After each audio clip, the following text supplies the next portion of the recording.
ya liboso tosengi merci na ndenge osi kobatela biso kobanda ntongo okomi susu na ngongo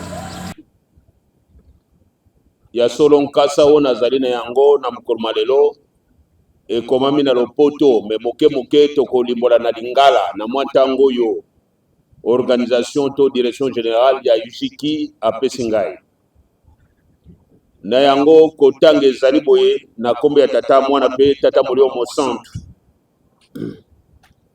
Église de Jésus-Christ sur la terre par son envoyé spécial Papa Simon Kimbangu, Union de la jeunesse kimbangiste UJIKI direction générale, forum animé par le révérend Emmanuel Dinando Manuel, pasteur de division unique des cataractes et premier président général honoraire de l'UJIKI. Comme thème,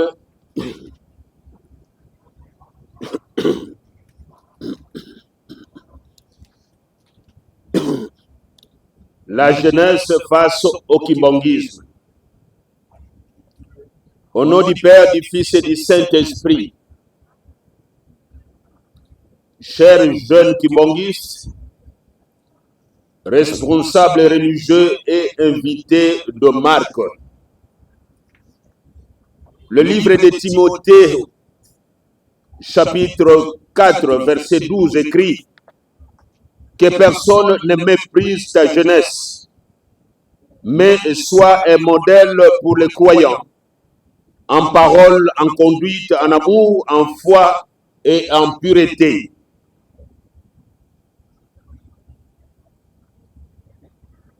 Nous nous réunissons aujourd'hui pour une conversation cruciale concernant l'avenir de notre chère Église dénommée Église de Jésus-Christ sur la terre par son envoyé spécial Papa Simon Kimbangu et JCSK en sigle qui est entre nos mains. Comme dit le livre de Joël, chapitre 2, verset 28, les jeunes hommes auront des visions et tes fils aînés auront des songes.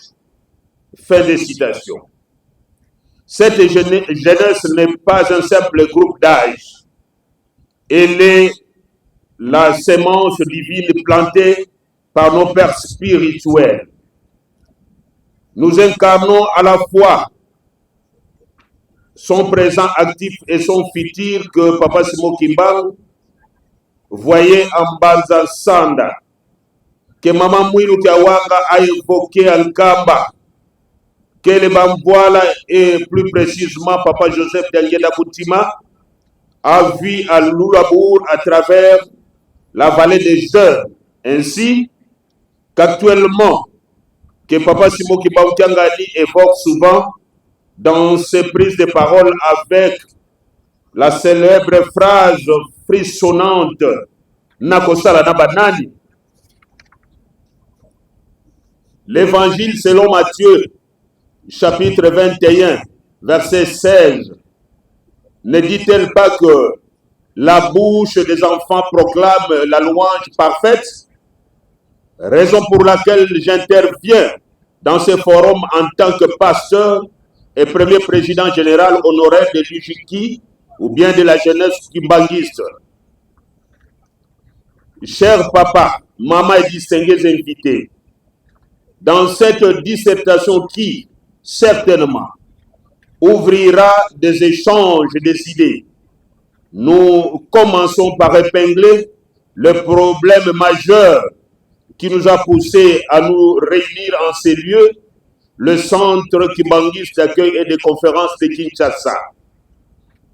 Dans Romains chapitre 12, verset 2, il est écrit « Ne vous conformez pas au siècle présent ».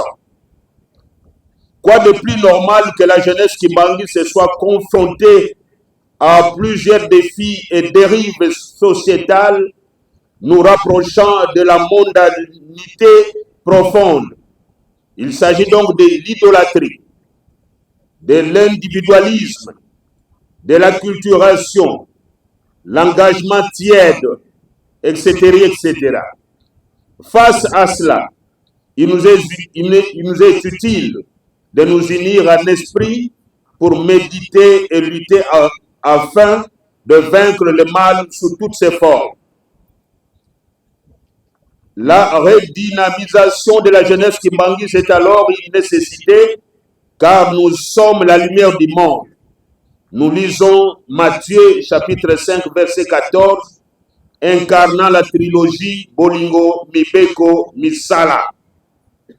Chers papa, maman et distingués invités, permettez-moi de me poser la question de savoir c'est quoi la jeunesse et qui est appelée jeune.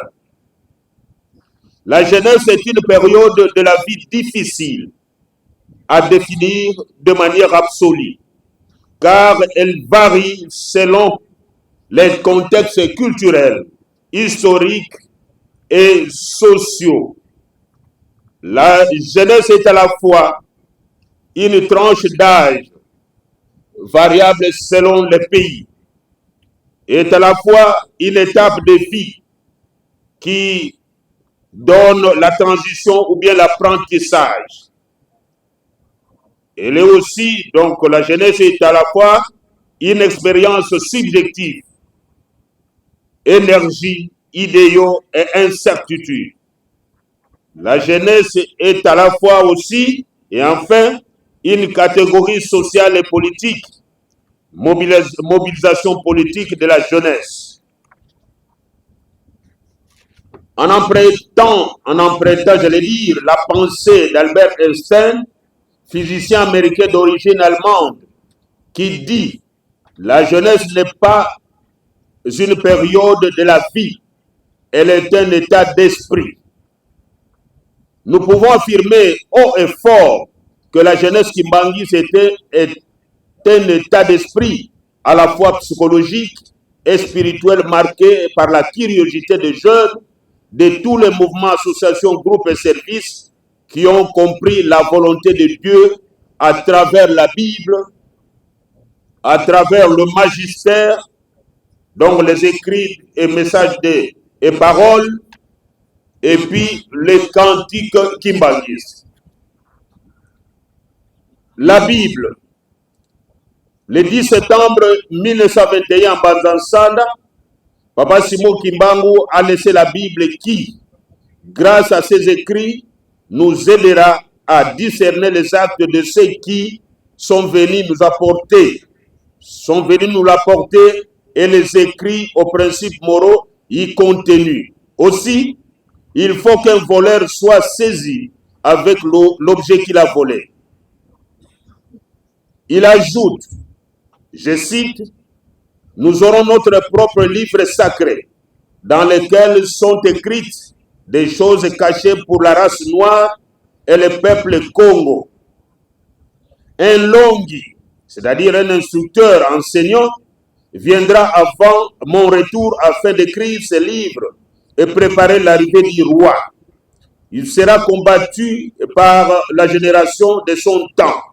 Mais petit à petit, beaucoup de gens comprendront et suivront son enseignement. Félicitations. L'événement de ce roi sera très meurtrier et sans pardon.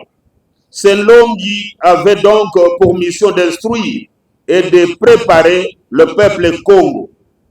À titre exemplatif, notre thème est repris dans quelques livres de la Bible, dont ceux d'Ecclésiaste, chapitre 11, versets 9 à 10, qui exhortent les jeunes à se réjouir, mais à se souvenir du jugement de Dieu.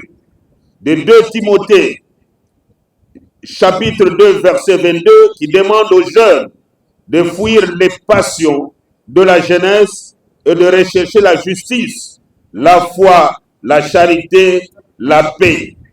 De 1 Timothée, chapitre 4, verset 12, et Ecclésiaste, chapitre 12, verset 1er, qui demande aux jeunes de se souvenir de leur Créateur pendant le jour de jeunesse.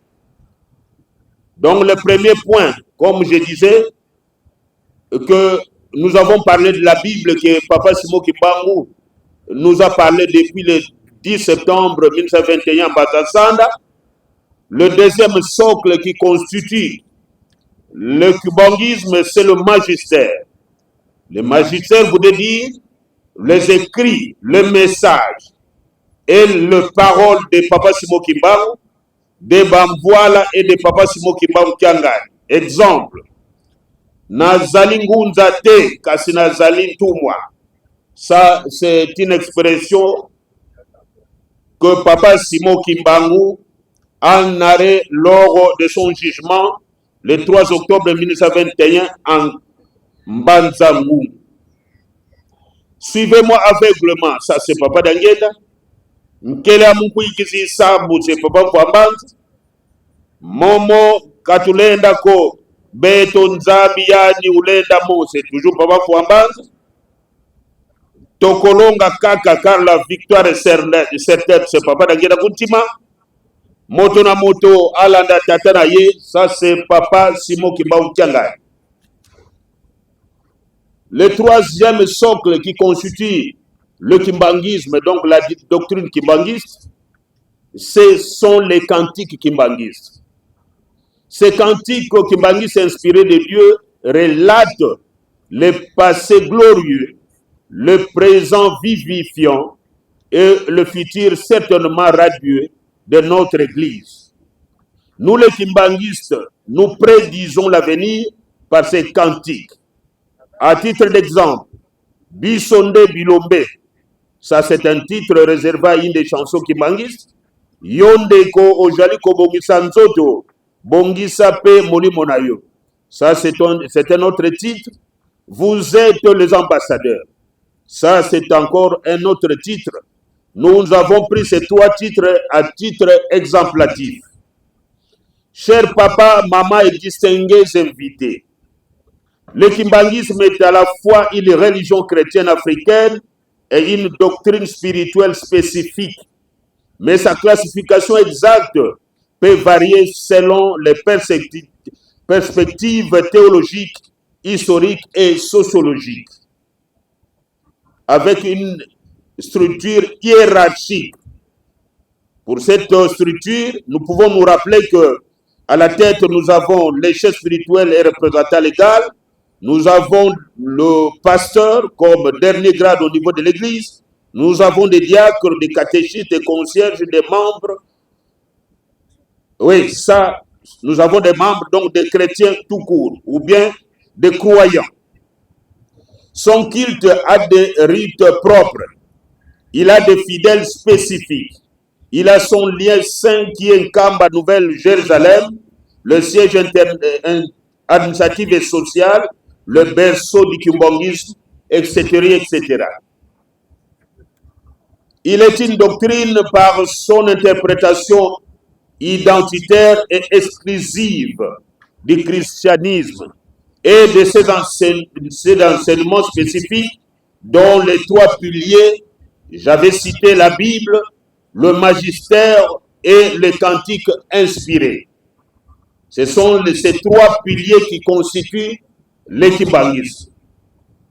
Je répète, il est une doctrine par son interprétation identitaire et exprimée du 17 au 21 octobre 2002 en Kamba, spécialement son article 25, stipulant ce qui suit. Je cite, l'Union de la jeunesse kimbanguiste Ijiki dans sa forme actuelle est dissoute. L'Église enjoint les départements des mouvements et associations afin de définir la nouvelle politique et la position de cette plateforme vis-à-vis de l'Église. Fin de citation. Ainsi, de cette résolution ont découlé les 6 objectifs de cette plateforme rénovée, dont le premier objectif de l'UJK, regrouper tous les jeunes kimbanguistes sans distinction des mouvements, associations, groupes ou services de l'Église en vue de leur encadrement harmonieux conforme à la doctrine kimbanguiste. Nous pouvons lire dans 1 Corinthiens, chapitre 1er et verset 10. Deuxième objectif de l'Union de la jeunesse kimbanguiste, c'est de défendre loyalement les intérêts et les acquis du kimbanguisme. Nous pouvons lire dans la Bible le texte de Jude au 1er chapitre et le 3e verset. Troisième objectif de l'Union de la jeunesse kimbangiste: faire participer les jeunes au développement communautaire. Lisons cela dans Proverbe chapitre 13, verset 11. Quatrième objectif: intégrer les jeunes dans la société pour un changement de mentalité. Nous lisons cela dans Romains chapitre 12, verset 2. Cinquième objectif: organiser et préparer les jeunes à s'assumer comme bons citoyens, patriotes utiles et productifs. Nous lisons cela dans Jérémie chapitre 29, verset 7.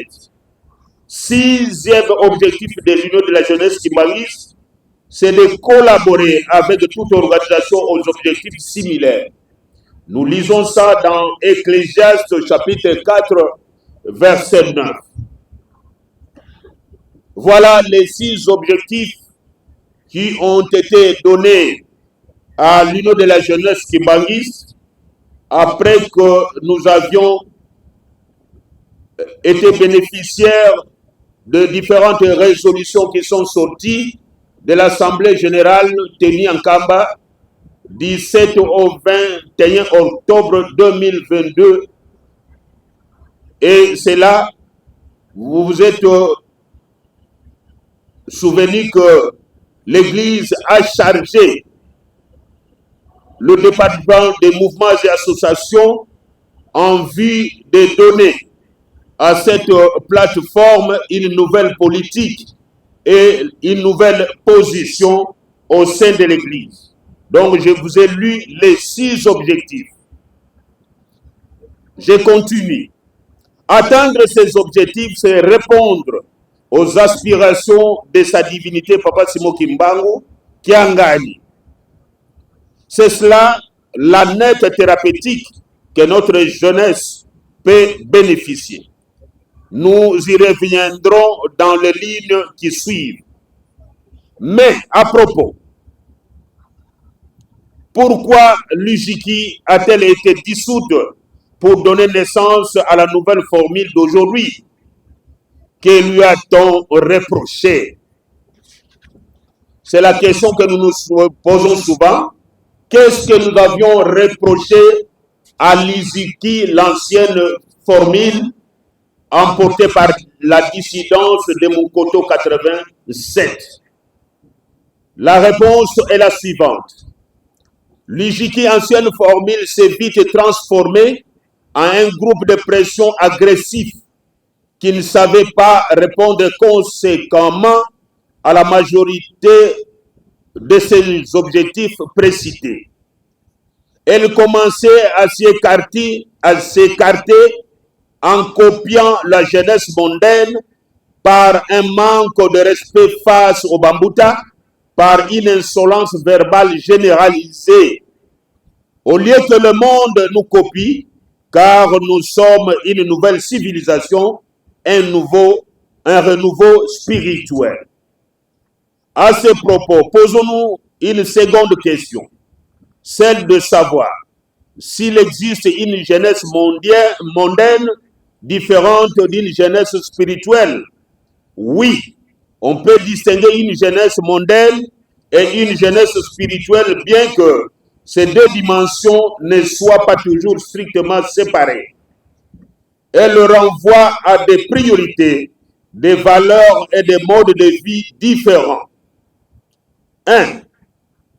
La jeunesse mondaine se caractérise par une vie sociale intense, centrée sur les plaisirs matériels, les réseaux, l'apparence et les loisirs. Elle recherche la visibilité, donne plus d'importance au statut social et est caractérisée par une certaine superficialité, donc le manque de profondeur. 2. La jeunesse spirituelle privilégie une quête de sens, une vie intérieure riche et souvent une connexion à des valeurs transcendantes. La jeunesse s'occupe beaucoup plus de la religion de la philosophie, d'un engagement humaniste. La jeunesse spirituelle, elle recherche la vérité. Donc, souvent, une jeunesse qui médite, qui a une lecture souvent philosophique, et puis une jeunesse qui fait souvent, une jeunesse qui fait autant de retraites. L'engagement, aussi cette jeunesse a toujours eu des engagements bénévoles. Cette jeunesse spirituelle considère toujours que l'autre est une possibilité de vivre. Nous allons nous rappeler de la célèbre phrase de notre cher Papa Dangueda Kuntima, je cite, « Je m'aide en aidant les autres ». La jeunesse kimbangiste fait partie intégrante de la jeunesse mondaine ou populaire. Mais cette jeunesse devrait être constituée des anges de paix, des ambassadeurs. Car c'est une jeunesse des saints, comme dit le cantique intitulé Kimbangiste Kandadiame, en vue de leur évolution spirituelle, matérielle et physique. Ainsi, l'ancienne formule s'est vite transformée en un groupe de pression violent aux caractéristiques mondaines. 2. La deuxième question. Nous sommes appelés aujourd'hui à répondre à ce deuxième objectif qui demande de défendre loyalement les intérêts et les acquis du kimbangisme.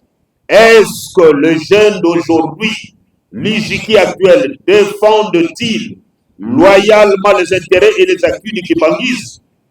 Naturellement, oui, mais dans certaines mesures.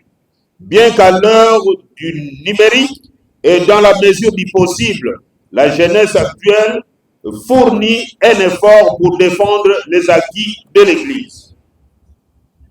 Il y a nécessité d'organiser les séances de conscientisation de cette jeunesse pour la défense organisée de la doctrine, de la personnalité du chef suprême et de toute sa famille sainte, de bien de l'Église, surtout nos terres, des idéaux, des emblèmes, etc., etc. Troisième question que nous allons nous poser aujourd'hui. Est-ce que les jeunes aujourd'hui de l'Ijiki, nouvelle formule, est-ce que les jeunes prennent-ils part au développement communautaire? La réponse que nous tentons de réserver est la suivante. Hormis l'hésitation qu'ont généralement les jeunes kimbangistes à aller vers les autres ou vers l'extérieur, la jeunesse kimbanguiste produit et participe bel et bien au développement communautaire. Il suffit de voir les produits agricoles en provenance des chantiers de l'Église, la participation efficace des jeunes à l'achat des bateaux de pêche, les écoles et les universités, les instituts supérieurs, etc., etc. N'oublions pas que ce qui est écrit dans le livre de 1 Jean, chapitre 2, versets 13 à 14, où l'apôtre Jean s'adresse aux jeunes, louant leur force et leur victoire sur le malin. Le livre des Proverbes au chapitre 20, verset 29, où l'on fait allusion à la force glorieuse de jeunes gens. Une quatrième question. Nos questions sont orientées vers les objectifs, les 6 objectifs de l'Ijiki. Cette quatrième question est libellée de la manière suivante. Est-ce que les jeunes actuels, les jeunes kimbangistes, prennent-ils part active pour un changement de mentalité de notre société? Oui, bien que de manière lente, la mentalité kimbangiste évolue et influence les sociétés locales, nationales et internationales. La trilogie Bolingo, Mibeko, Misala en dit long. La 5e question. Est-ce que les jeunes kimbangistes actuels sont-ils encadrés, organisés et préparés à s'assumer comme bons citoyens patriote utile et productif? La réponse que nous avons tenté de réserver est celle-ci. L'encadrement n'est pas certes pas spectaculaire, tel que celle amorcée en Kandiabola par Papa Simo Kimbangu Kiangani. Néanmoins, chaque jeune essaie de se débrouiller à sa manière. Notons que la préparation ne se fait pas toujours de manière claire et continue pour que ce jeune se comporte en bon citoyen, utile, productif et engagé pour sauvegarder les acquis de leurs nations respectives. Il faut un engagement patriotique élevé, que les jeunes kimbanguistes intègrent les plus hautes instances de direction de leurs nations respectives. Pour pallier ce problème, il s'est d'élaborer un plan de formation, donc que nous pouvons même appeler Académie kimbanguiste, un plan de formation. Je me rappelle que lorsque j'étais président national de l'UJIKI en RDC, nous avons tenté, ça c'est une parenthèse, nous avons tenté de sortir ici à Kinshasa un plan quinquennal de formation de la jeunesse kimbanguiste. Mais hélas, nous n'avions pas fini ce programme, nous avions été appelés à une autre responsabilité. Donc je me répète, pour pallier ces problèmes, il s'est d'élaborer un plan de formation que nous pouvons appeler Académie kimbanguiste, un plan de mobilisation, d'innovation. Par exemple, l'apprentissage de Mandombe, notre écriture, l'écriture inspirée par Papa Simo Kimbangu. Un plan aussi de vulgarisation, d'intercession et de leadership des jeunes pour activer le développement intégral de l'Église et de la société. Il faut une génération Kimbangu centrée sur le christocentrisme, la compassion, le respect de l'autorité établie, l'excellence et la créativité. Une génération qui répondra à la question que s'est posée notre Dieu, Papa Simo Kimbangu Kiangani, je cite, Nakosala Nabanani. Et pourtant, ce dernier, qui est le Dieu inspirateur de toutes choses, nous demande de nous faire confiance afin qu'il nous transforme en personnes compétentes dans tous les domaines de la vie. Enfin, la dernière question que je me pose et que nous allons nous poser aussi nous tous aujourd'hui, est-ce que le jeune kimbanguiste collabore-t-il intensément avec les autres organisations ou organismes qui ont des objectifs similaires aux nôtres? La collaboration est assez effective, mais à cette heure de mondialisation, il faut renforcer cette collaboration pour ouvrir cette jeunesse aux autres réalités et expériences vécues par d'autres jeunes et d'autres organisations. Il ne faut aussi pas oublier qu'en soutenant la dignité humaine et une vie spirituelle réelle, Papa Simo Kimbangu rejetait l'impérialisme économique des multinationales et l'oppression coloniale, l'acculturation au détriment des valeurs africaines, le fétichisme et l'individualisme matérialiste. De l'autre côté, allais-je dire, il prônait la spiritualité vraie, la justice et l'affranchissement, la libération spirituelle et sociale, la pureté morale, la justice, l'autonomie africaine, l'émancipation des Africains et enfin l'entraide mutuelle, etc., etc. Ces 6 objectifs, nous faisons honneur à notre Dieu, Papa Simo Kimbangu Kiangani, ainsi nous allons rattraper le retard tant décrié par notre guide divin, Papa Simo Kimbangu Kiangani. Nous allons rester unis dans la trilogie Bolingo Bibeko Bisala et nous allons mieux préparer notre avenir et mieux accomplir le slogan Tolo na Petobokola, nous allons enfin diriger ce monde par l'enseignement et la compréhension approfondie de l'écriture négro-africaine Mandombe qui a des implications multidisciplinaires. À partir de ces deux éléments qui ont la forme de 5 et 2, Pakundungu et Pelekete, nous réaliserons tout ce dont nous aurons besoin dans la vie matérielle. Jeunes, levons-nous. Lisons cela dans Luc chapitre 7, verset 14, car nous sommes à l'ère de la résurrection spirituelle. Comme Josias, dans 2 Chroniques chapitre 32, verset 3, qui stipule que purifions notre temple, et comme Timothée le dit dans 2 Timothée chapitre 1er, verset 6, ravivons les dons de Dieu pour que la victoire soit certaine. Que le Dieu de paix nous sanctifie lui-même. Dans 1 Thessaloniciens chapitre 5 verset 23. Merci pour votre attention au nom du Père, du Fils et du Saint-Esprit. Amen. Tromalelo tosangani awa poete tukwa kosolora makambo yo matali jeunesse na biso ezali makambo ezalaki na mposa ya batata na biso yango wana kobanda tata Simon Kimbangu ye moko kobanda bamvoila bango bisatu lelo tozali na tata Simon Kimbangu tobosani pe mama mwilu te bazalaki kolobela biso ba jeune te pamba te mboka oyo ezangi ba jeune mboka wana ekotambola malamu te.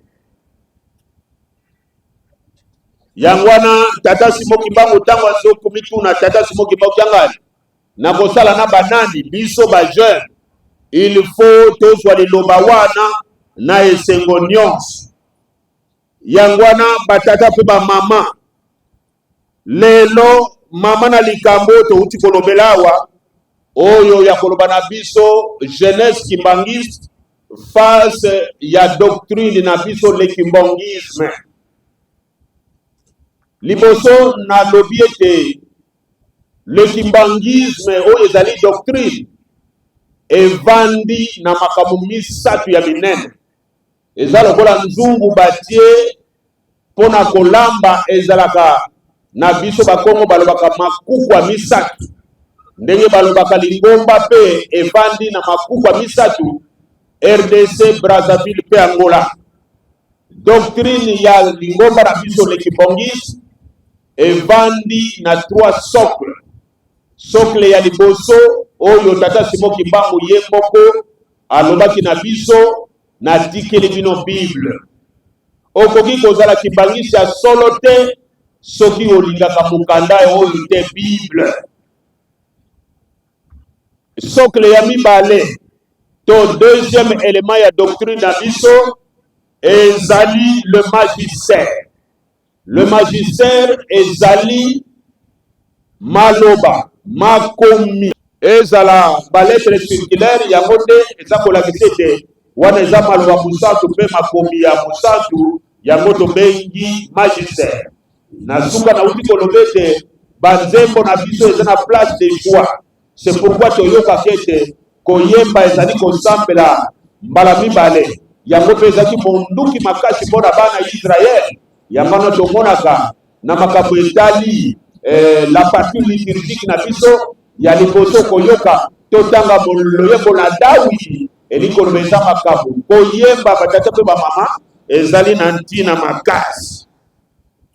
Alors tolekaki na koloba ete jeunesse eza eloko nini. Jeunesse ce que l'on veut sa définition moko okokoka te. Chaque pays ezana ndenge ya kopesa sa définition na jeunesse. Donc yami bale koku kozala lokola phase moko ya koyekola batu baza koyekola soit bamoni ke bazaki na connaissance mais balingi bazwa connaissance pendant cette période ya koyekola ya curiosité babengaka yango pe lisusu phase ya jeunesse bao bazoyekola quel que soit l'âge bakobenga bango bajeune parce que baza na posa koyekola. Mosusu ezali expérience subjective elingi koloba nini kotala makasi ya nzoto, makasi ya makanisi, makasi ya komitunatuna batu bavandi me bazotuna makambo oyo ndenge nini okoyoka batu bazoloba mais ces gens sont encore jeunes en esprit, hein? Ils n'ont pas encore cette force, hein? Ils sont encore trop jeunes. Ou bien notre église est encore jeune, notre parti politique est encore jeune. Donc notre jeunesse est variée selon les contextes où batubaza ko salele yako. Mususu pe nosoko ko ya jeunesse ezali pe koloba ndenge na uti koloba ezako catégoriser pe aussi une classe sociale, par exemple dans le monde politique. Non, ils sont d'abord jeunes en matière politique, ou bien jeunes par rapport à pays jeunes, par rapport à la démocratie, donc notion de jeunesse est un peu moins compliqué, mais il suffit bino na groupe na bino pour déterminer de quelle jeunesse s'agit-il. Awa aussi penser à Albert Einstein, le physicien américain d'origine allemande.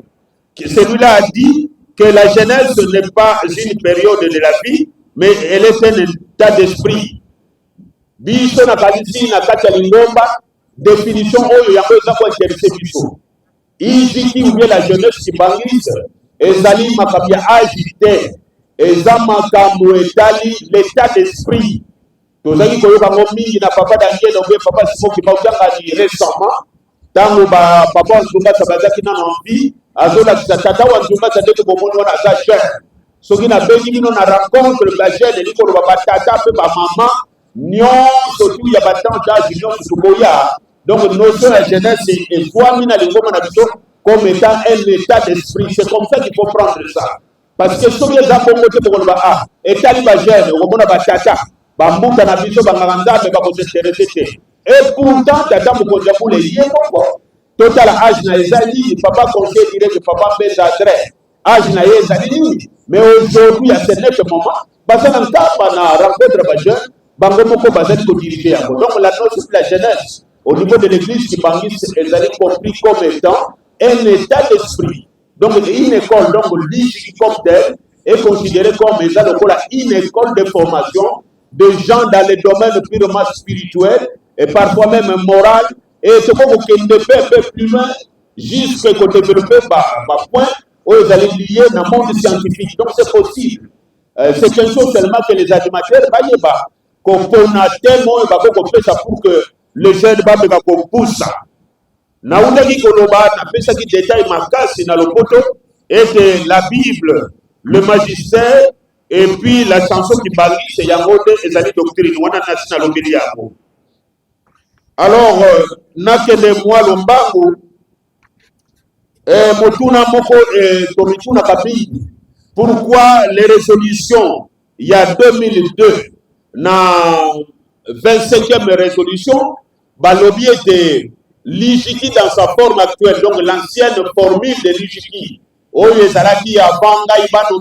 que, pour vous, à titre de rappel, Naza le premier président national de l'IJIKI et premier président général de l'IJIKI après Kobima Yaba résolution OU. Alors, ces jeunes de mon côté, ces jeunes qui sont partis à mon côté, Salaki Nini, OU, ils ne vont pas reprocher qui va. Cette jeunesse-là, d'abord l'IJIKI na tangwana ezaki peut-être reconnu officiellement. Mais le journal officiel, il y a 2005, journal officiel na statut publié, disposition statutaire, il y a église qui c'est en 2005 que l'État congolais a reconnu l'appartenance de l'IJIKI, l'Union de la jeunesse qui bâtisse à l'église comme étant un regroupement officiel. Avant, on peut sortir et entrer dans ce groupe, dans cette organisation que nous appelons l'IJIKI. Vous pouvez dire de n'importe quoi, on l'a dit, okangi pe bureau ya pasteur parce que to contrôle ki mbongo ezaki okomboka. Donc to s'impliquer même dans la gestion financière de l'église. Maloba na biso vis-à-vis ya bambuta ezalaki mingi komona de grandes personnalités batelemi awa soutenu par les jeunes bakofika bambuta bandoki bamiyibi. Pourtant ce n'était pas vrai. Ce n'était pas vrai. Il suffit au côté en profondeur.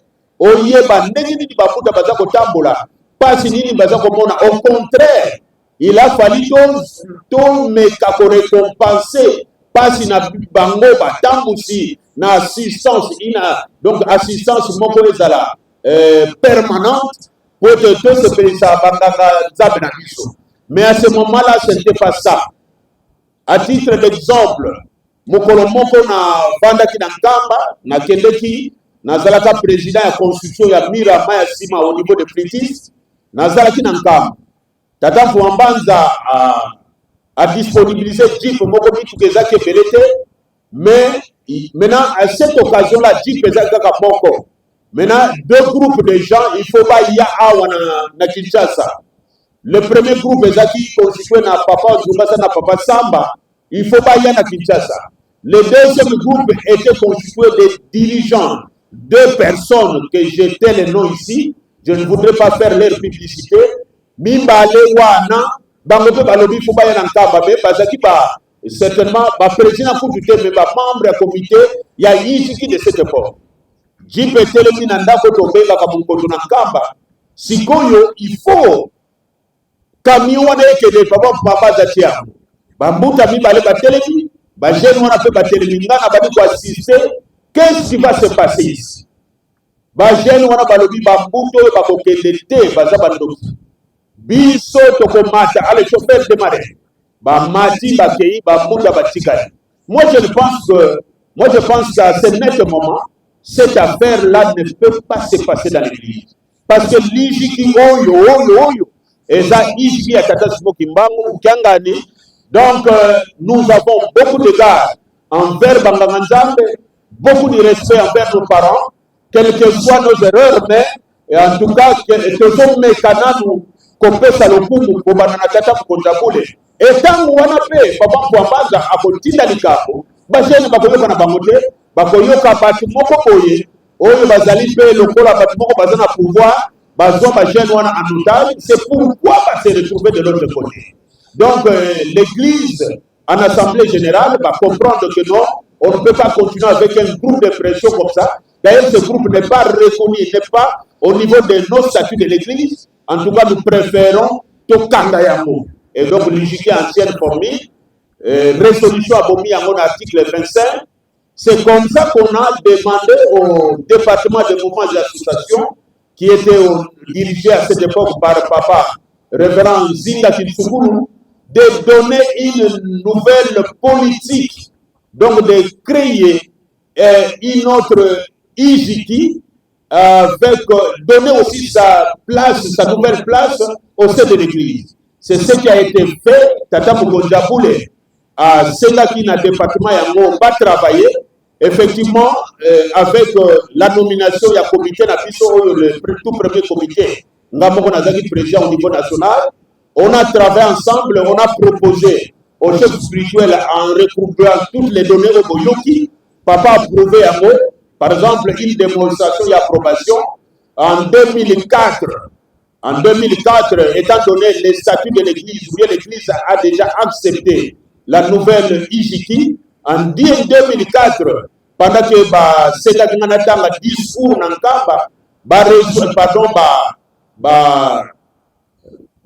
objectif et et tout le monde a applaudi.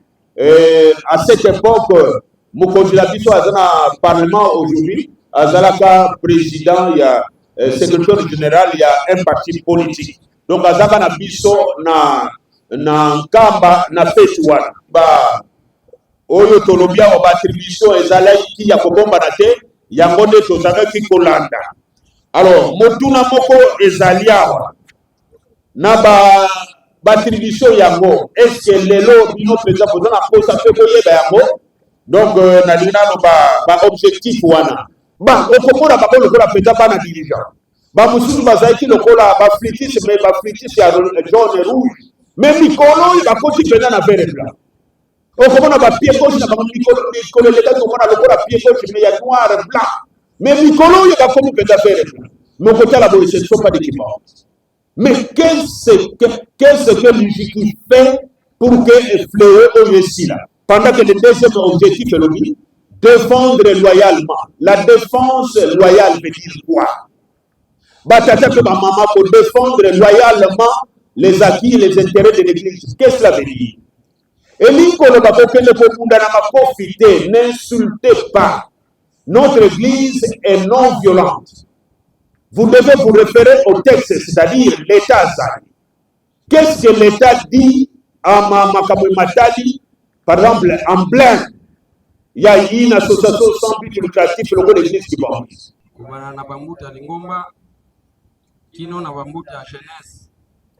Merci de l'opportunité.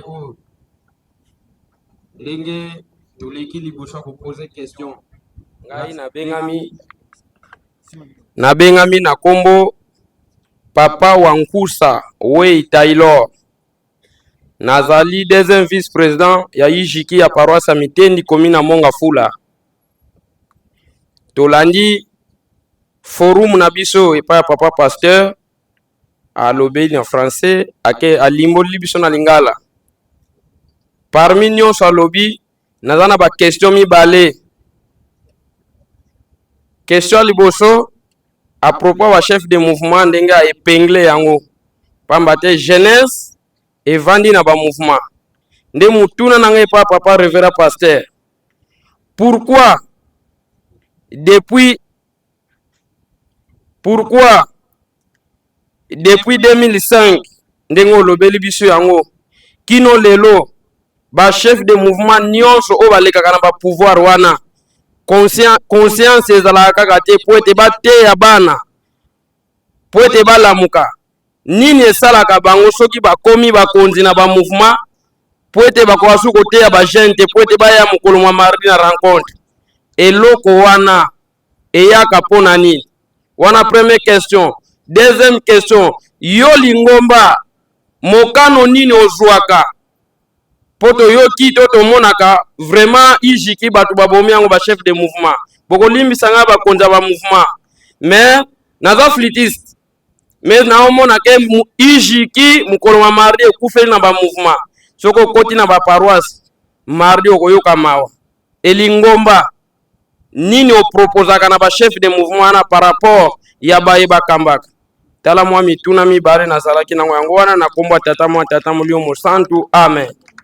Jeunes de la République démocratique du Congo tokutanaki na mokonzi pe tozwaki invitation yango bomoni présence na biso awa après kolanda présentation ya conférence oyo na makambo nyonso ekomami motema na ngai etutami mingi parce que na ba papier oyo tozomona ya pamba profondeur eza makasi mais question na ngai lelo na ko adresser yango directement na jeunesse kimbangise. Question na ngai ya liboso, est-ce que jeunesse kimbangise aza conscient ya mission na ya charge étant que jeunesse référence ya République démocratique du Congo o ya zali? Est-ce que jeunesse kimbangiste aza conscient ya koyeba esika ye azwami lokola église? Lelo biso tozotambola na bamboka ebele. Mboka na biso ekomi na ba problème ebele. Problème ya acculturation, problème ya koyeba ba valeur na biso. Jeunesse congolaise akoma musika ya ba valeur na ye na ba culture na ye. Quelle est la place ou bien quels sont les efforts que fournit la jeunesse kimbangiste pour redorer l'image de kimbangisme, mais aussi pour redorer la culture congolaise? Parce que pour Nangai selon nga, jeune tout abotami na Congo, aza né naturellement kimbangiste. Mais eloko nazomona absence ya jeunesse kimbangiste na activité ya minene ya jeunesse tant sur le plan national que sur le plan international.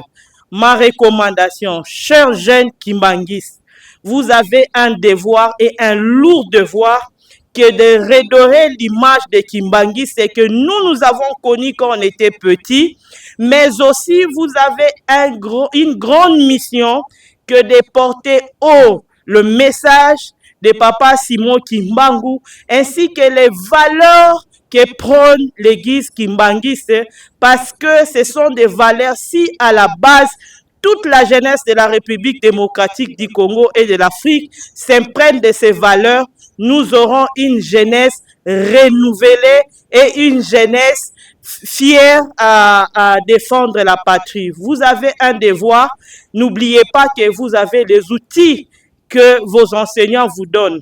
Au nom de la jeunesse congolaise, mais au nom de la structure composante jeune, nous aurons besoin de la jeunesse de Kimbangis pour que nous soyons outillés en termes de valeurs, de culture et de notre spiritualité. Merci.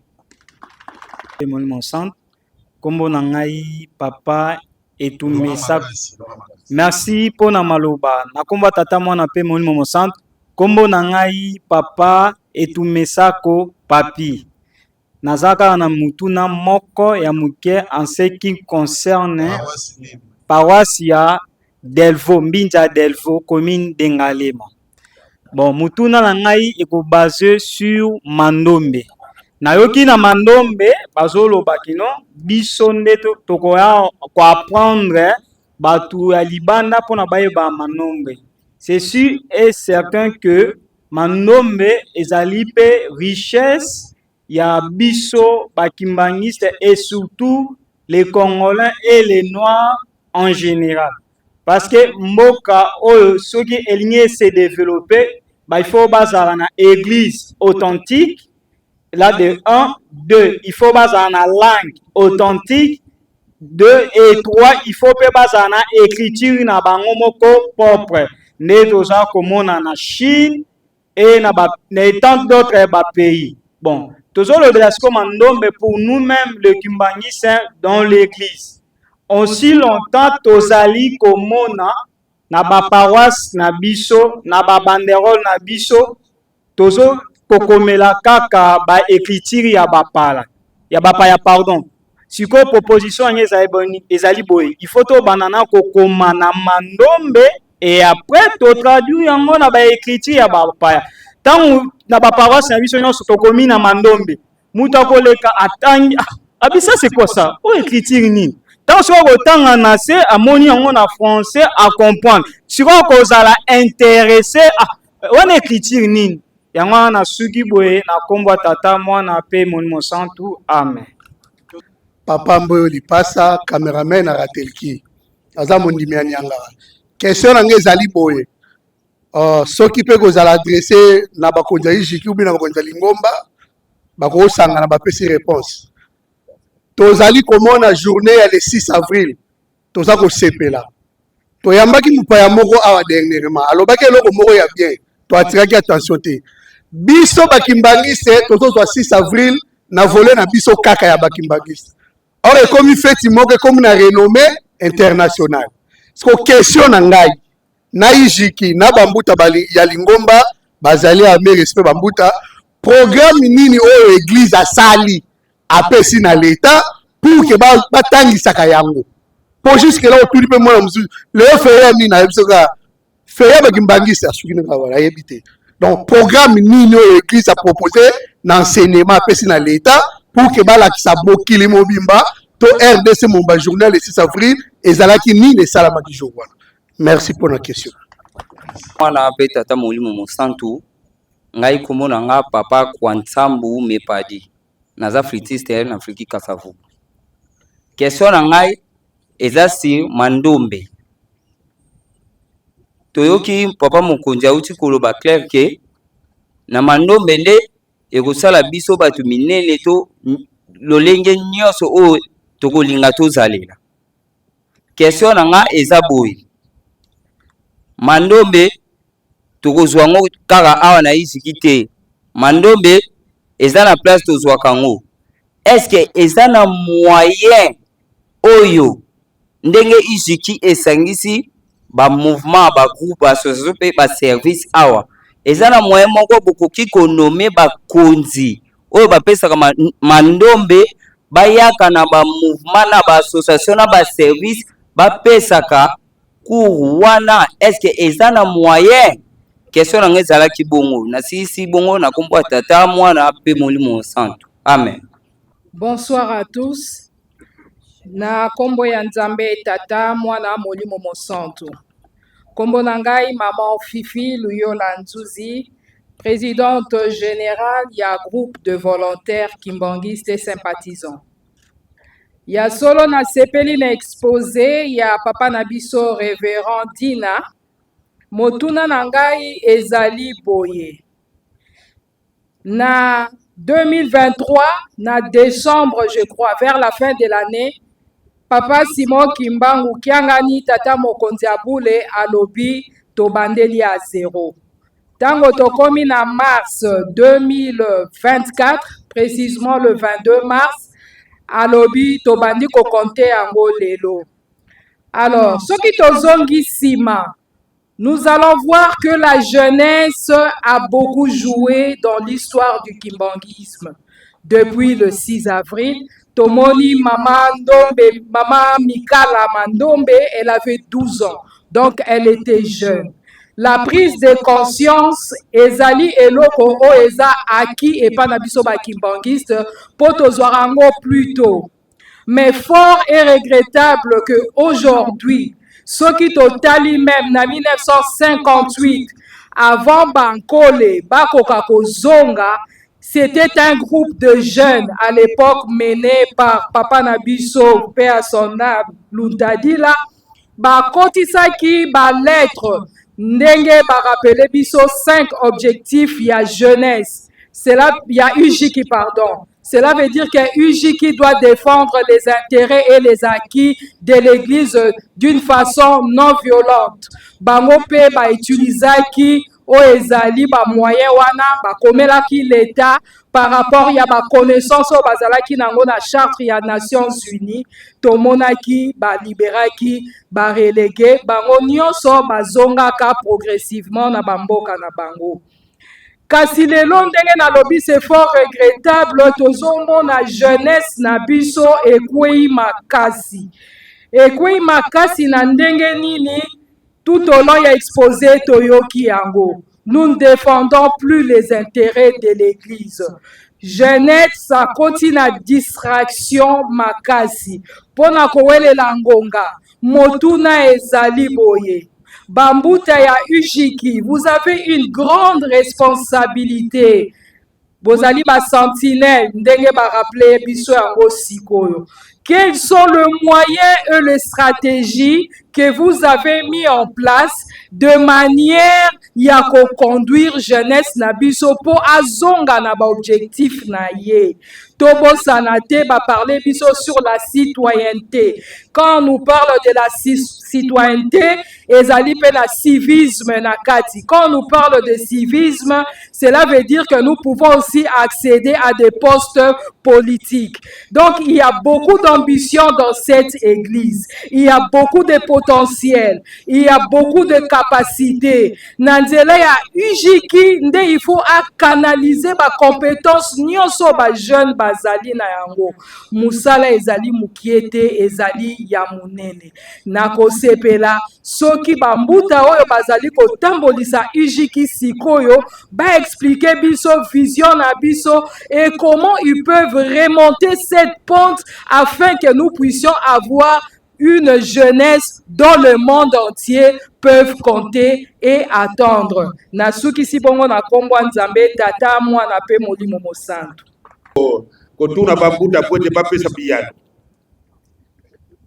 Na makambo matali pona papa Wankusa Taylor.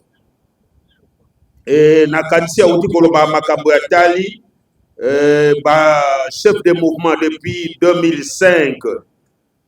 Depuis 2005, statut de Bissau Lingomba et Bima peut reconnaître que l'Ijiki ezali plateforme groupée par mouvement association et service.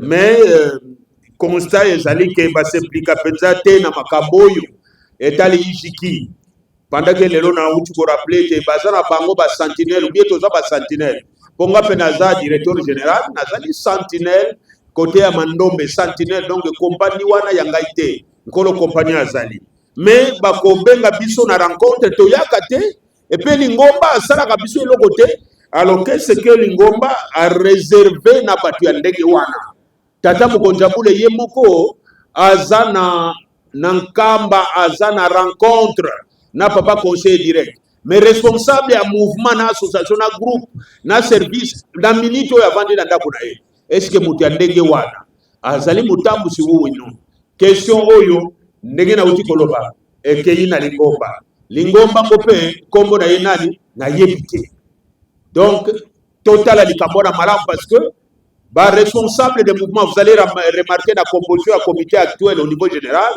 On a repris, je crois, 5 à 4 présidents généraux qui sont des conseillers. Ngamoko nazayi conseiller général. Nakacha comité oyo. Batie biso pona nini? Wese tobenga bana na biso ba ya peto za la motei ya batio bazana comité directeur. Alors vous allez remarquer batu mususu avant dinayi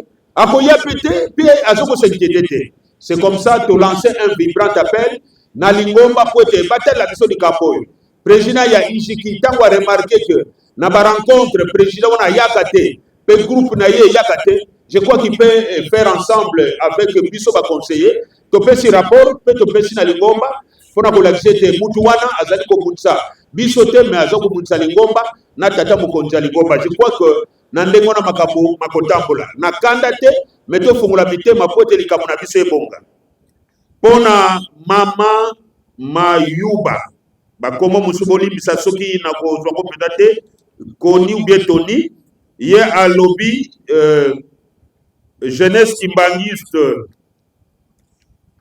est-ce que jeunesse kimbangiste est-ce que tu yebi que biso nde toza na responsabilité pour être mboka oyo ekoka ko changer ko banda Congo même Afrique mobimba ke biso batozo na mukumba et puis effort nini tozali ko sala poete la culture oyo kozala soit imposée même na mboka oyo origine nango euta na jeunesse kimbangiste donc sur le plan national et international pour ça moi je pense que ça ce n'est qu'un souhait mais est-ce que tu as conscience? C'est la question qu'on nous pose. Que tu allez à nous les kibangistes, de réfléchir. Moi, je pense, de négliger moi mingi, de peux super retard na tata simo kibangi, de peux super retard na lingomba, c'est maintenant tout élément. Donc rencontre à Ijiki et Zaka rencontre pour l'antisanité. C'est une école toya koyekola pour que tant que toyekoli awa mémoire na monsieur Fungwami. Moi, je pense que Moutou a yekoli donc parce que lorsqu'on ne connaît pas, c'est vraiment une maladie. Et pour qu'il y ait avancer des pas. Avant tout, c'est la tête. Hein. Il faut façonner la tête. Moutou sou e bongi nango. Yango nous avons une organisation mondiale mingi. Et ça qu'on s'occupe quand on a ba yekola. Donc quand la tête est bien faite, moi je pense que toutes les choses iront comme sur des roulettes. C'est moi. Vraiment. Tokomi na étape oyo. Maïman soyo bayibiso. Maïman soyo révérend Dina alesi biso na mokolo lelo tozali kotonda yango na kombo misato ya bule na kombo na tata mwana tata molili mosango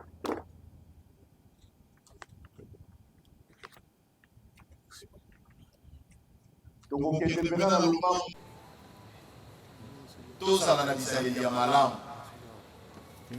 lingomba oyo toyaki ezali lingomba molimo mosantu à chaque fois papa Simon Kimbangu azali koloba azali koteya ngai na yo tozala bato tozali kobumbisa lingomba te kasi tozali bato tozali kopesa lingomba maboko tolongwa na lisanga ya bato bazali kobumbisa lingomba tozala na kati ya bato bazali kopusa lingomba ekende liboso nde esika wana tokozwa mapamboli ozali jeune kimbangiste partout dans le monde esika nyonso yo ozali contribution na yo ndenge tata molimo santo asengaki biso ndenge alobaki na biso espoir na ngai ezali epai na bino, espoir na ngai nataleli nde bino bana na ngai bilombe na ngai. Jeune nyonso esika ozali, mondimi nyonso esika ozali, chaque fin du mois tozali kocontribuer $1. $1 wana ezali kopesama na paroisse na yo esika ozali.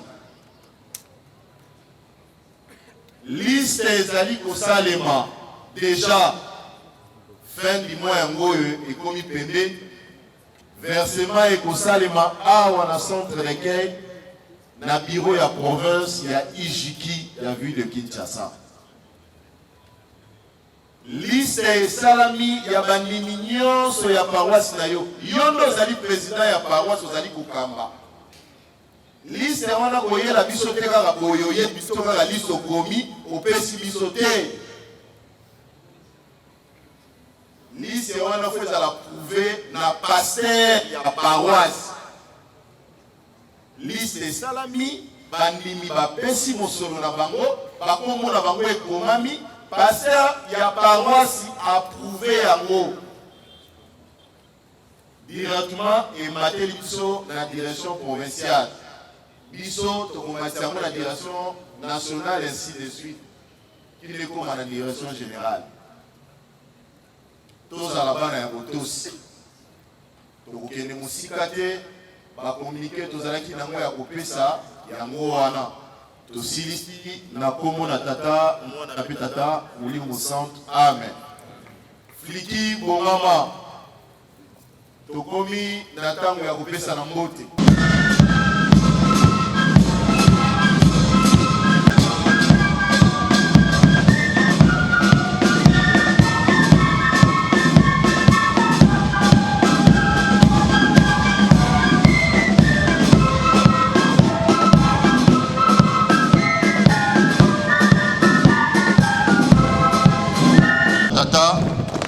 Ya mwana pe tata molimo centre nde na langwana tosengi na ba président national ya ba mouvement botelema ba pe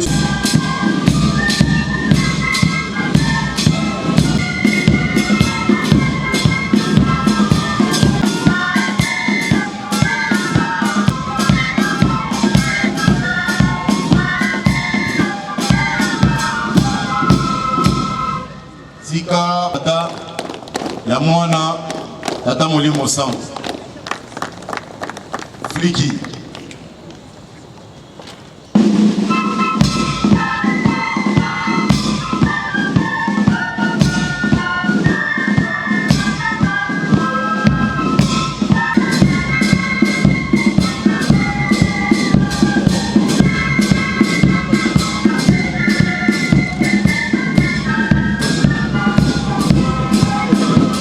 ezali ba généraux na biso sika topesa ba général na biso mbote na komo misato abule na komo na tata ya mwana tata molimo centre nde na yango wana tosengi na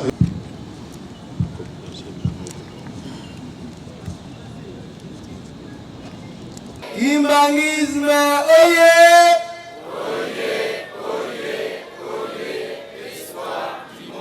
Église universelle. Bajen oye! Bajen oye! Bajen oye! Oye! Espoir de l'église. Nkamba oye! Etoyo kanate to badeli. Nkamba oye!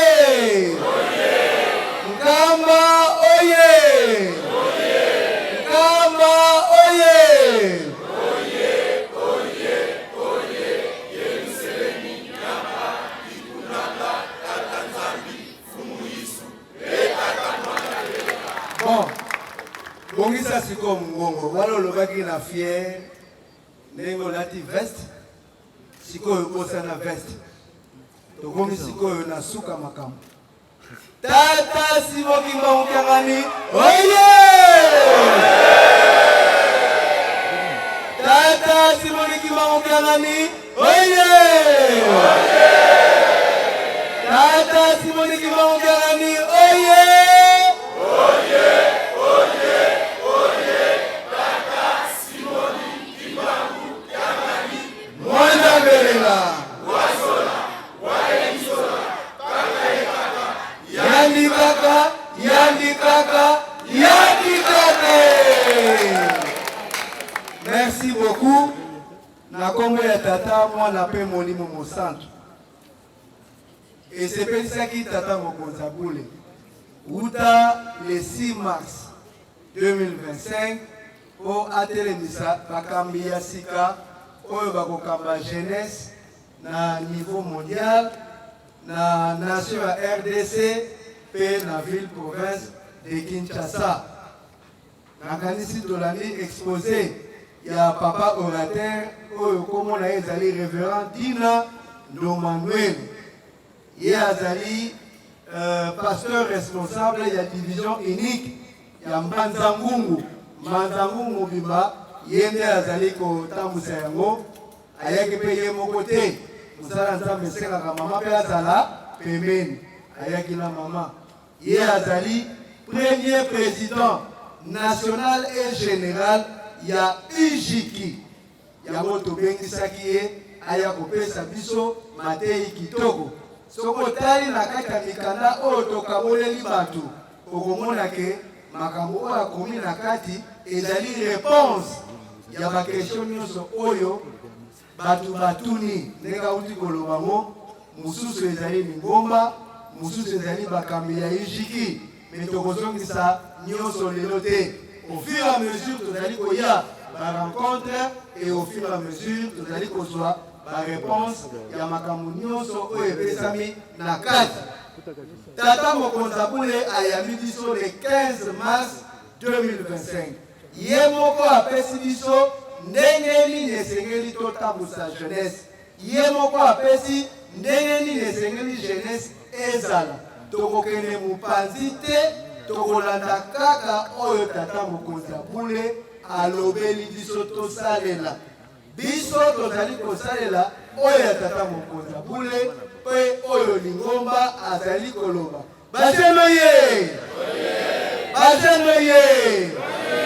Biso tozali bajeno oyo bakobundisa lingomba te, bakobundisa tata mokonza boule te, bakobundisa pe libota lisatu te. Biso tozali na sima ya tata mokonza boule mpona kosala oyo nyonso ye azali koloba. Na yango mpona korepondre na bakestion mosusu UJIKI tofongoli YouTube officiel mpona tozwa mateyi ya UJIKI oyo tata mokonza boule alingi totambusa mo mokili mobimba. Ndenge tozali koloba boye ezali koleka en direct désormais l'activité de la jeunesse église Kimangise et dans la koleka en direct ya YouTube pour atteindre mokili mobimba toloba oyo ezali officiel. Na maye oyo tata orateur ayebisi biso tobakisi boye. Zonga sima tango kotaki malongi. Zonga sima tango yo lingo kula okoma mondimi. Batalisaki yo lolenge église Kimangise ezalaka. Bayebisaki yo lolenge oyo esengeli otambola.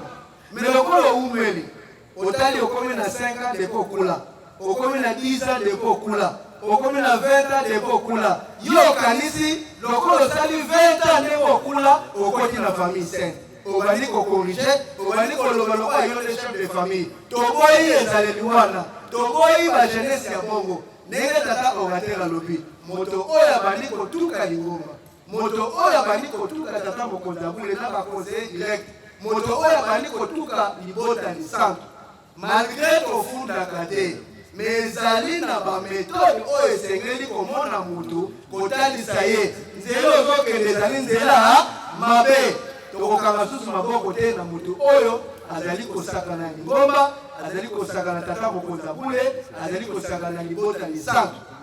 wana faut faire respecter batata na biso na lingomba na biso yango tolobaki lingomba oyo ezali royaume. Le royaume s'appelle royaume Kimbangu. Biso tozali basali mosali akotaka na famille royale te ndenge tozali kosala lelo na kosala soki mokonzi ya royaume alobi ke yo lisusu te na te moto mosusu elobi nango ye moko alobi mikolo eleki balongoli yo ozwi mwa kiti ozwi mwa mesa ozwi na mope oyo otiaki okende nango eza lipamboli eza lipamboli te totika kozwa malédiction inconsciente malédiction oyo osali likambo toyeba teke ozali kobebisa wana nde kozala malamu te yango tolobi tosololaki na baprésident généraux toyokanaki et d'ailleurs moto ya liboso oyo azwi mibeko na kati ya lingomba na mouvement na ye ezali président ya koreki. Président ya koreki alobi mardi soki répétition esalami le président ya koral wana olongwe parce que orespecte mibeko oyo tata mokonzi abula alobi te. Ijiki mardi ezali école de formation mpe kotonga yango bomoni nakimbangise kaka kosala tinsani tozwi temps ya enseignement tozwi temps ya forum lokola tozwi temps ya enseignement tozopema temps moke tinsani académique mpo totia parce que toyekoli déjà tokomi déjà bato ya kala yango tozali kosalue présence ya président ya koreki président général ya koreki tozali kosalue présence ya président général ya Mandombe tozali kosalue présence ya vice-président général ya MSSK tozali kosalue présence ya présidente générale ya groupe de volontaires Kimangiste et tozali kosalue présence ya président général ya Fliki wo tozali kozela lettre ya Fliki lokola président général mpe azali conseiller général po asala mokanda ndenge koreki asali répétition mardi ezala te baprésident commune boyoki nga donc ndenge eza boye baprésident généraux bazwi mibeko ekokende ntina baprovince nyonso mokili mobimba mpo na respect ya mokolo ya mardi et papa pasteur provincial nalakisi ye mosapi te tosololaki na ye ayebisi biso ye moko nde jeune na liboso na ville province de Kinshasa e ye moko akopesa mibeko mpona kofaire respecte mokolo ya mardi oyo epesami na jeunesse bongo nde tokokontinue koteya kosala baforum mpo ete toyekola mpe totonga nkamba voilà mwa moke oyo tozalaki na yango tosilisi na kongo ya tata mwana mpe molimo mosantu amen. Respect na mokolo ya mardi nde tosengi na baprésident généraux botelema bino nyonso topesa bino mbote Fliki.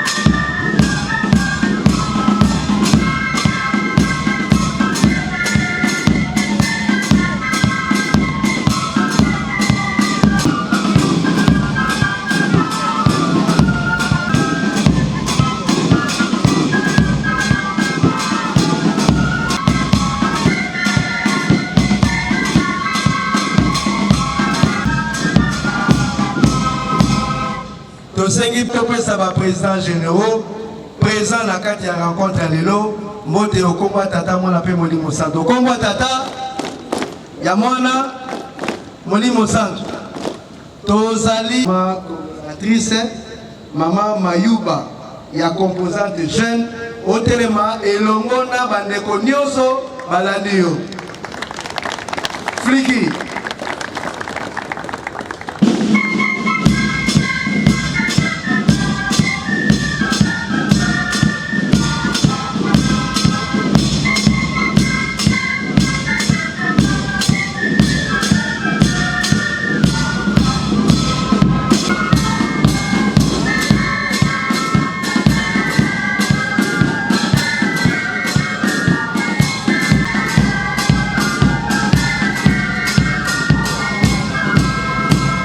Okongwa tata mwana molimo mosantu bovana na bino tosengi na ba invité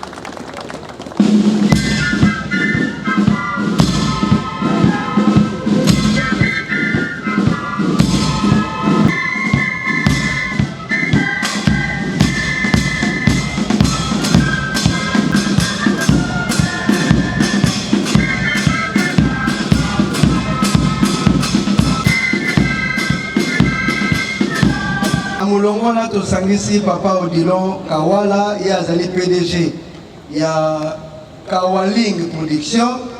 Tosenge pe na papa Rodrigue Masunda ye azali président ya fondation Masunda Otelema elongona bandeko topesa bino mbote. Tika topesa ba invité na biso mbote okongwa tata mwana pe Molimo Santo. Okongwa tata mwana Molimo Santo. Bajenoye. En tant personnel, il y a maman ministre central chargé, il y a jeunesse, paix, éveil patriotique. Abengi biso asenge biso bolimbisi. Papa Simon Wacha, Oazali conseiller en communication. Papa Simon, tellement biso bandeko na yo topesa yo mbote fliki.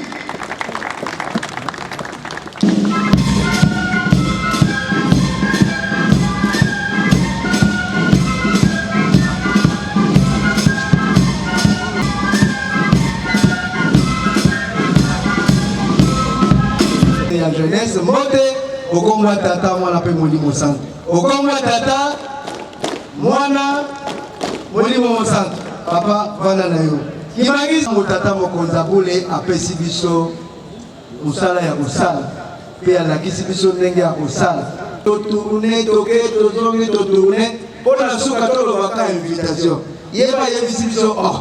Mais mokei ezaka invitation.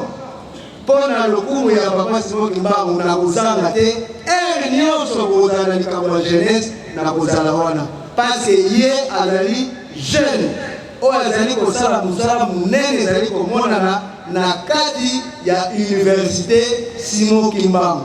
Moto yango komona ye papa Kisolokele Kiangani Tracy alobi mpe na koyanga moko te na komemela bino mpe bato oyo bakopesa maboko na mosala ya tata Simon Kimbangu Kiangani. Ya wana nde apesaki biso aye na mopaya na ye oyo aye kopesa biso maboko. Désormais mopaya wana mbula ebeta moyi ezala nzala ekota feti ezala tokotambola na ye elongo bajeno ye cité de jeunes. Papa recteur Tracy ayebisaki nga cité de jeunes eza ndenge nini nayebisi eza boye oyo ayebisi nga na litori nazoko koyebisa bato te. Ronald Kisamba telema biso bandeko na topesa moto friki.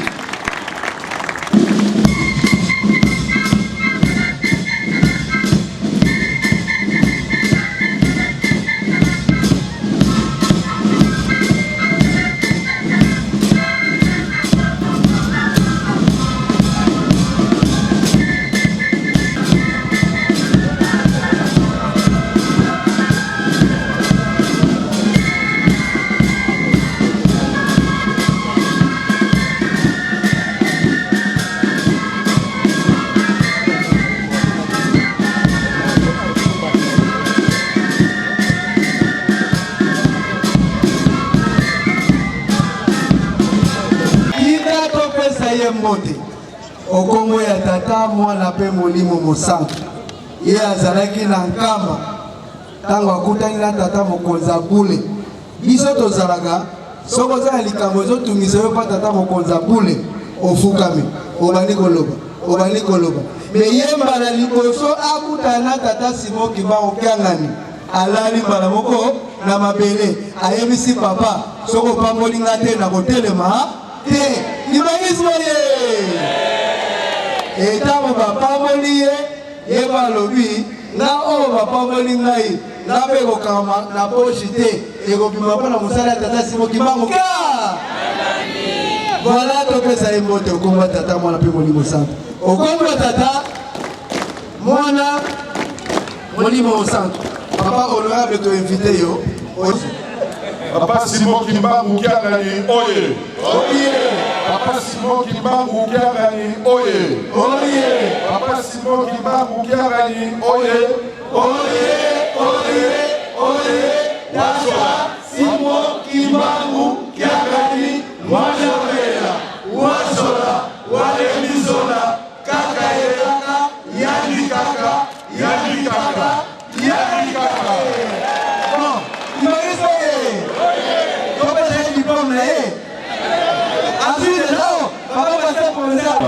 Voilà. Naye awa kotala bino parce que nalobaki il faut nakende nkamba nakende kokutana na molimo mosantu parce que tozalaki na bitumba oyo ezalaki kotungisa mboka na biso. Nazalaki na université Simon Kimbangu mpona kosolola na baétudiant mpona koexopte bango parce que ntango balobaka ete moto moyindo akokoma mondele akokoma moto yindo, bato ebele bakomprenaka liloba wana te parce que Yerusalema ezali kaka na adresse moko. Voilà. Adresse wana ezali wapi? Kamba Yerusalem. Nazoyoka ko bien te. Adresse wana ezali wapi? Kamba Yerusalem ya sika. Nakoyebisa bino bongo pourquoi. Okolibisa ngai ezali tribalisme te, mais ngai nazali ne Congo 100%. C'est-à-dire côté ya tata na côté ya maman. Ntango nakomi na nkamba nazoprofite eza témoignage nazosala mbala moko parce que mikolo eleki avant natia makolo na nga na nkamba nazalaki na ngomela alcool. Eza témoignage nazalaki ngomela alcool. Mais depuis le 4 avril ntango nakutani na papa Simon Kimbangu bala mibale na papa Mbenza bala mibale na papa Zako bala mibale banda le 4 tina mokolo ya lelo ata goutte alcool moko akosiso na mokolo. Betele maboko. Voilà, akoki. Ntango balobaka kende kosokola na mai ya nsima bato mosusu bazomona eza makambo nini wana.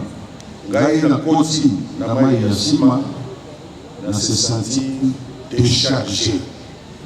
Oyo nyonso ya mabe etikali kuna nalati molimo ya sika parce que nazalaki kosenga réincarnation nakoka kotambola na mosuni te, mais soki natamboli ezala lumière ya papa Simon Kimbangu nde ezala liboso na nga mpe nsima na ngai. Voilà.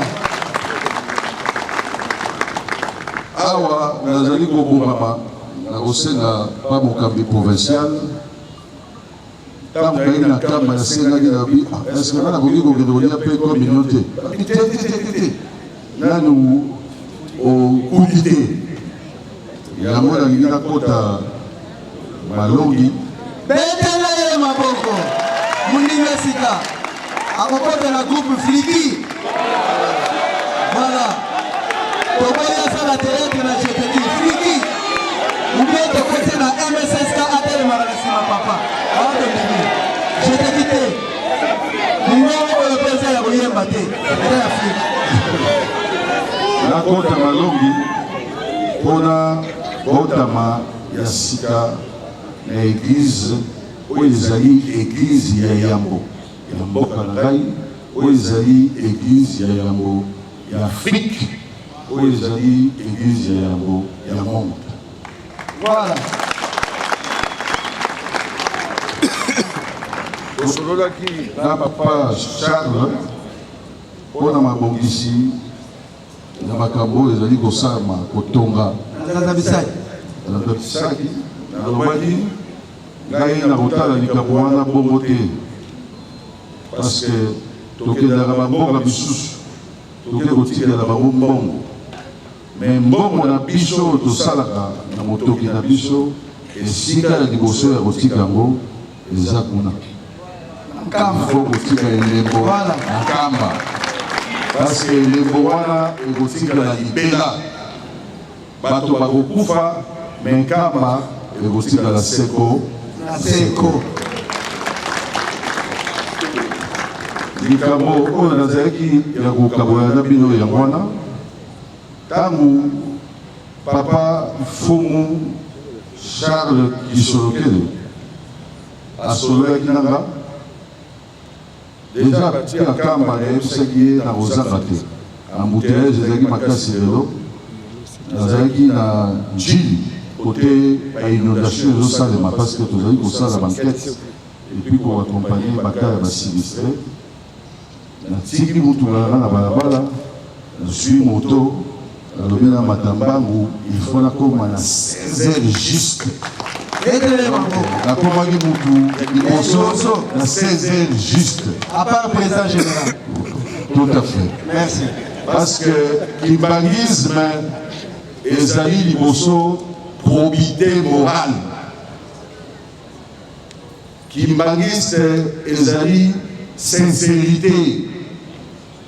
Kimbangiste ezali ponctualité. Tango ya kala ya Mobutu toza kokola ngai nakoli na famille kimbangiste pembeni na ngai. Etamboli, esaleli, evandeli, ezali eloko esengo. Tango navandi na kamba 5 jours navandaki na kamba na elateli na ndenge bato bazoyambela bato epesika esengo nakotaki na paradis. D'où jeunesse kimbangiste il faut totelema biso nde révolutionner mboka oyo parce que révolution ezali d'abord spirituelle avant ekoma physique.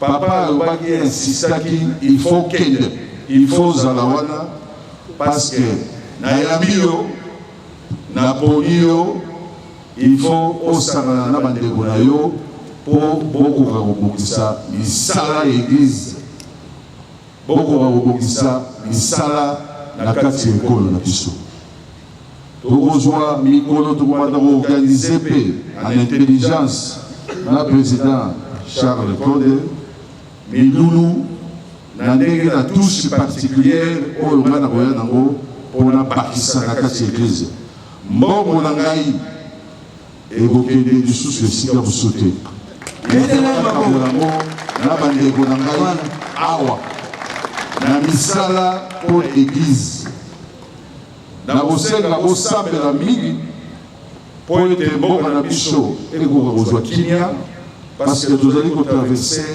bitumba na este même bacatastrophe naturelle oyo bazali komona mbula inondation etc ezali eloko moko ya pasi botelema na molimo mpo kimia ekoka kokota. Merci mingi.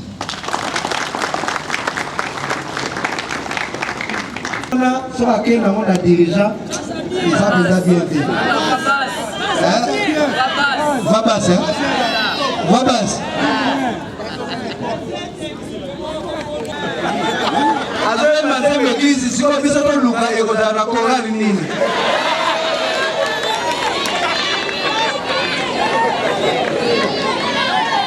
Tata Simon Kimbangu, oye. Tata Simon Kimbangu, oye, oye, oye, oye. Tata Simon Kimbangu, Yanani, Wazola, Waelizola, Kakaye, Yandi Kaka, Yandi Kaka, Yandi Kaka. Le président Charles Mouké, parce que la Lobaki Awa, Rai, nakola na famille kimbangiste bandako mwana na ngai akomema ngai na baeglize mosusu mais soki nazosambela ngai moko nasambelaka nzambe ya mpungu. Nzambe ya mpungu ezali nzambe ya kisi te, ezali nzambe na biso ya bokoko, nzambe na biso ya molimo, nzambe na biso ya mosuni oyo ezali Papa Simon Kingani. Nayembaka soki balobi nakende fiki nakokende, soki balobi nakota jeteki nakokende, nakosala démonstration moke po président Charles ayebake nayemba. Nayebi te soki bakokolandanga na nzembo na koyemba.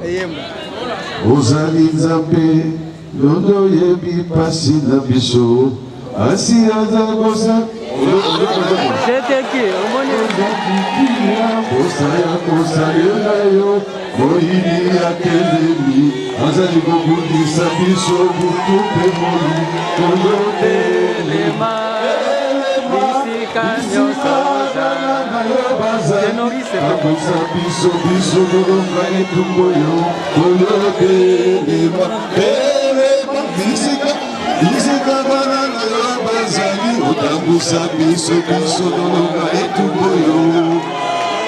Bengana Satan, Sikana Biso, Rosa Wakinya, Pasiminyonga, Sika Biso, Tosa Lelayo, Ekolo, Biso to Jalimikela Unayo, Tangwisa Biso to Moyano,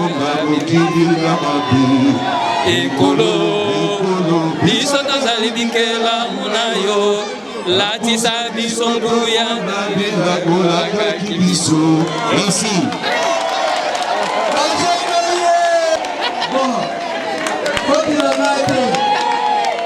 Je te dis de gagner, Gaga. Je te dis de gagner, Gaga. Merci pour la confusion. Vous avez voyagé, c'est qui a mis ici sur un Koreki. Merci beaucoup. Voilà. Koreki qui va gagner. Tokomi sikoyo kotelemisa batata na biso. Batata botelema biso bana topesa bino mbote. Fliki.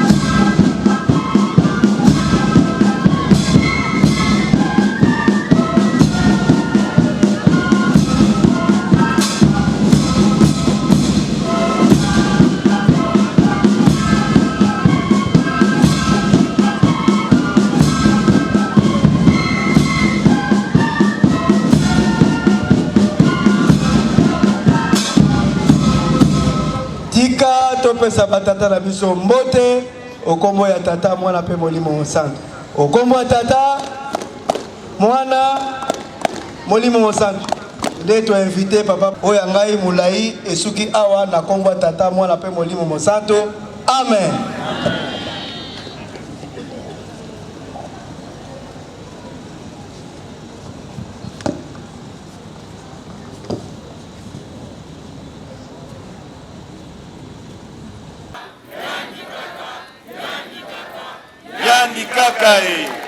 Bajene oye, espoir de l'église oye, bopesi biso mbote, boyamba pe ya biso na kombo na tata mwana molimo mosantu. O kombo ya tata, ya mwana molimo mosantu. Merci batata na ba mama, ba jem, papa président général, président national, président provincial. Topesi bino merci na organisation bosali pour na date ya lelo ya le 22 avril pour na rencontre ya IJK koka kosalama lelo tolandi makambo ebele tomoni pele rekei na kobakisa kaka makambo mibale ba jeune tozala ba négligente bokonzi nyonso bapreparaka yango ba jeune oye oye kozwa likambo lokola blague te likambo ya tata Simon Kimbangu lelo esali 104 ans ekomi mosika tolandaki intervention ya mama coordonnatrice awa yo ozomona lokola blague koregrete négligence na yo koregrete lobi bokonzi nyonso bapreparaka yango tata Simon Kimbangu abandi musala mikolo ya kotanga kangami akei mama moyo lokola ndimaki akopesa ye maboko azwaki charge ya engagement mibale kobatela lingomba koprepare bana po atalaki lobi ndenge lingomba ekozala papa diangenda mbula misato papa dialungana mbula mitano papa kisolokele mbula sambo bana bazalaki mike ye moto apreparaki bango yango wana bazwaki mokumba ya lingomba lelo lingomba eke mokili mobimba dirigeant azoyembela biso nzembo biso tokotambwisa mokili na lolenge ya sika mais il faut préparation ezala yango wana mwanaki papa Diangenda asalisaki groupe ya jeunesse po ete toyaka kozwa formation lombi biso bato kozwa relève ozo négliger na makambo kitoko reverend dina lobi pona information na bino ba jeune po boza mingi na kiliba bolingi mabondele tongo te bolingi soirée te makambo ebele ezoleka na lingomba bino kaka ba WhatsApp ndenge tozoloba boye écriture mandombe bananga na komi provincial nazwi de la chance ya kokuta na 3 savants o déjà babimi déjà na écriture mandombe ba jeune oye ezaka nango kaka bongo omoni biso négligence ezaka nango kaka bongo nzoka nde tozokende jeune wana asali kaka pièce atie na congélateur courant ezala te congélateur etulaka malili lere nyonso asali oyo ampoule asali pièce atie na télévision courant ezala te télévision ezosala est-ce que omona yango déjà awa ozokufela kaka un quart ya mondele android kokoma bamessage ya lokuta kokosaka bato ezoya 3 quarts ezoya mais po ozwa il faut écriture mandombe lelo toyoki bokatinga micro bobloqué bonatiki bajene oye un quart mandat nango esili ekomi izau yango wana tomipesa en tout cas président général bosala programme ya kitoko na bino na biso lingomba ndenge bobandi boye tolingi jeunesse Kinshasa et formation comme il faut tolonga na ba distraction na makambo ya pamba la pamba toyekola pena makambo ya lingomba po ete lobi jeunesse de bato bakosimba lingomba po ete lingomba ekende liboso yango topesi merci mingi le recueil lelo tokutanaki awa na forum siko tozokende na misala yango tozokontinue sika kopesa na bambote topesi pe merci na bainvité na biso baintervenant ndenge baye lelo papa tokosala programme na nzembo ndenge oyembi lelo awa okende mpe koyembela yango na njili tokomema yo na njili na puli ya kuna tokomema yo mpe na puli mosusu esika basite ekozala organise tokokende po ete na lingomba na ijiki na yo na mama donatrice to accompagner jeunesse to comprendre likambo et po ete biso nde bato tokotambwisa yango na mokili mobimba yango topesi bino merci mingi tokopesa pe rapport na papa ndenge botosi invitation ya lingomba boye lelo ti lero boza na biso nzambe akanisela bino bajeune oye mpona koganye temps tozokontinue kopesa na bambote bajeune oye yango toyebisi bakomino malgré papa apesi remorque na ye bikatele ezokontinue kaka parce wana eza na compte na ye komino yela ngai awa na centre tolingi tobongisa centre merci beaucoup tosala plage na biso kuna onyati dalet mwinda epeli olongoli makolo ekati bajene oye bajene oye tolandi père ayeka lelo entraînement ka ya lelo atie déjà 5-0 omendele lisusu makasi nzambe na biso alia eloko na moto ofele te opesi ye azongisi opesi ye afungoli bongo te bongo awa akendeli kosenga azwi mpe azwi te azwi yango ayeba esika ye azwi alobi jamais akoko kobosana il faut apesa merci presse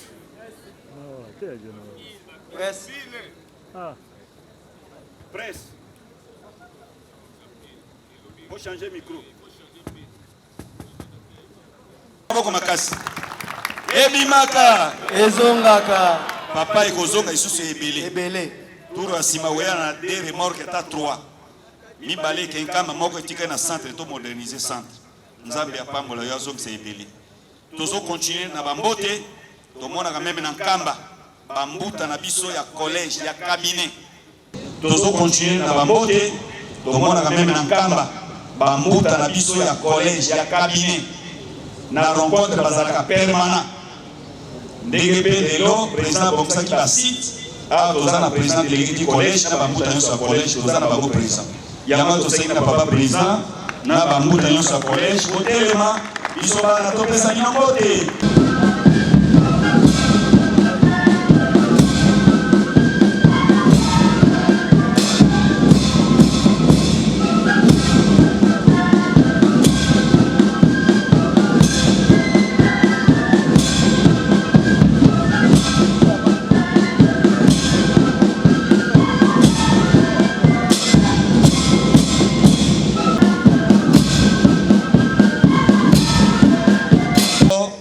kombo na tata mwana pe tata molimo mosantu.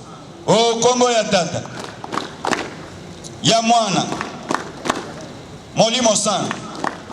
Merci beaucoup.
Ijiki oye! Topesa batata na biso mbote na esengo na kombo na tata mwana pe tata molimo mosantu. O kombo ya tata ya mwana molimo santu. Merci okoka kufana. Yango tomoni ndeko na biso tata na biso bana ya papa bandimi otika makambo nyonso bazalaka na yango ya mosala baya koasiste na rencontre ya lelo. Yango tosengi na bandeko na biso papa okoka kotelema biso wana topesa bino mbote.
Kinshasa oye!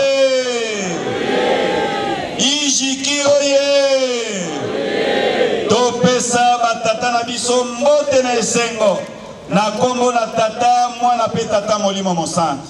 O kombo ya tata ya mwana molimo santu. Merci okoka kufana.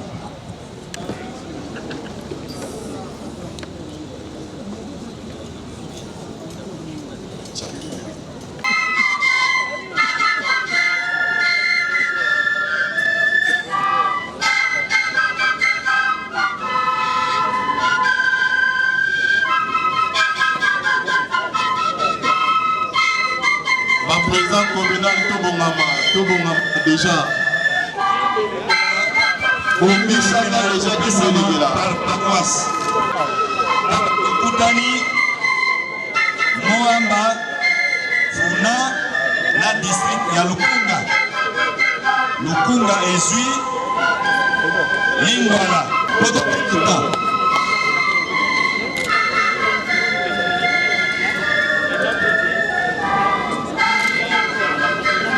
kokende avant te mwa elembo no oyaki na yango oyo le représentant ya mama ministre ministre alobi lokola azwaki invitation ya tata Simon Kimbangu Kianga mpona mosala ya